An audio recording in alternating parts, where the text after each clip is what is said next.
అందరికీ నమస్కారం. గుడ్ ఫుడ్కి స్వాగతం.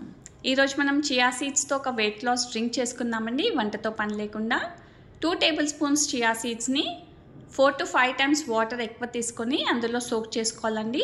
8 to 10 hours లేదా ఓవర్ నైట్. ఇంకా మనకు కావాల్సింది లైమ్ జ్యూస్. నానబెట్టుకున్న చియా సీడ్స్లోకి మనం లైమ్ వాటర్ యాడ్ చేసుకుందామండి. ఇప్పుడు దీని హెల్త్ బెనిఫిట్స్ ఏంటో తెలుసుకుందాం. ఇంకా చియా సీడ్స్ ఫైబర్ రిచ్ అండి. ఇంకా మన హార్ట్ హెల్త్కి కూడా చాలా మంచిది. కొలెస్ట్రాల్ని కూడా తగ్గిస్తుంది. ఇది స్లోగా బ్లడ్లోకి వెళ్తుంది కాబట్టి డయాబెటీస్ వాళ్ళకి కూడా చాలా మంచిదండి. మనకి మార్నింగ్ తీసుకునేది ఉంటే నైట్ సోక్ చేసుకోవాలి, లేదంటే ఈవినింగ్ తీసుకుంటే మార్నింగ్ సోక్ చేసుకుంటే సరిపోతుంది. చియా సీడ్స్ ఇంకా లైమ్ వాటర్ బెస్ట్ డ్రింక్ అండి వెయిట్ లాస్ కోసం. తప్పకుండా మీరు ఈ నో కుకింగ్ డ్రింక్ ట్రై చేసి మీ హెల్త్ ఇంప్రూవ్ చేసుకోండి. ఇలాంటి ఇంట్రెస్టింగ్ అండ్ హెల్తీ రెసిపీస్ కోసం మన గుడ్ ఫుడ్ని సబ్స్క్రైబ్ చేయండి. అందరికీ కూడా షేర్ చేయండి. Thank you.